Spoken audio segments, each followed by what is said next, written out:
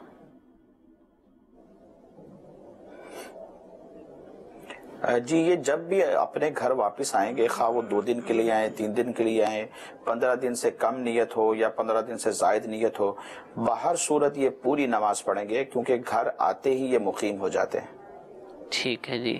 مزید نماز کے مسافر کی نماز کے حوالے سے جاننا چاہیں تو میر اہل سنت کی جس کتاب کا تذکرہ شروع میں کیا، نماز کے احکام، اس میں بالخصوص مسافر کی نماز کے حوالے سے بھی ایک رسالہ موجود ہے کہ جس میں صرف مسافر کے حوالے سے جو بھی نماز کے احکام ہے، طریقہ کار ہے، الحمدللہ تفصیل کے ساتھ بیان کیا گیا ہے.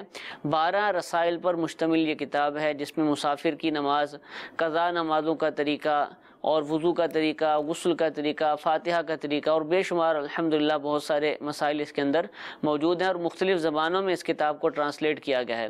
الحمدللہ مکتبۃ المدینہ سے جتنی بھی کتابیں شائع ہوتی ہیں آپ دعوت اسلامی کی ویب سائٹ سے free of cost download بھی کر سکتے ہیں، اور پھر اگر خریدنا چاہیں تو پھر مکتبۃ المدینہ سے جہاں جہاں آپ کے قریب ہوں تو وہاں سے آپ ان کو خرید بھی سکتے ہیں. سلسلے کا وقت ختم ہوا. اللہ تعالیٰ ہم سب کو عمل کرنے کی توفیق عطا فرمائے.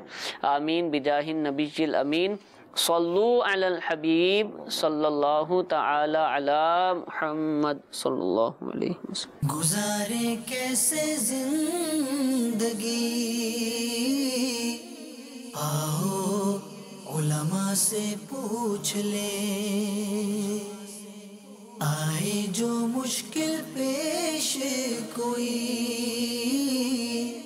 آؤ علماء سے پوچھ لیں.